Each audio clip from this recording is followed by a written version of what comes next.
12 uždavinys. Tiesė minus 4x plus 8 kerta koordinačių ašis taškuose A ir B. Mums reikia rasti šių taškų koordinates. Tai jeigu tiesė kerta OY ašį, jos abscisė bus lygi nuliui. Kai x lygus nuliui, vietoj x įrašau nulį va į šitą lygtį ir gaunu y lygų minus 4 kart 0 plus 8, 8. Reiškia, tai yra taškas, kurio koordinatės 0,8. Šitas taškas A turi koordinates 0,8. Na, o jeigu tiesė kerta abscisių ašį, tai jo ordinatė lygi nuliui. Ordinatė lygi nuliui, y lygus nuliui.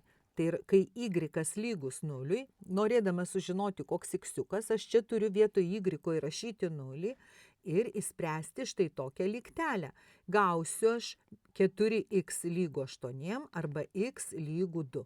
Taigi taško B koordinatės 2 ir 0. Na, o antras klausimas sako, kuri tiesiai lygiagreti tiesiai minus 4x plus 8.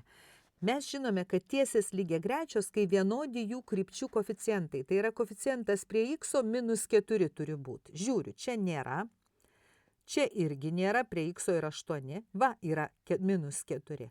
Ir čia nėra. Reiškia, štai šioje C eilutėje užrašyta tiesė, čia tiesės lygtis parašyta, ši tiesė bus lygiagreti mūsų duotajai tiesiai. Uždavinys išspręstas.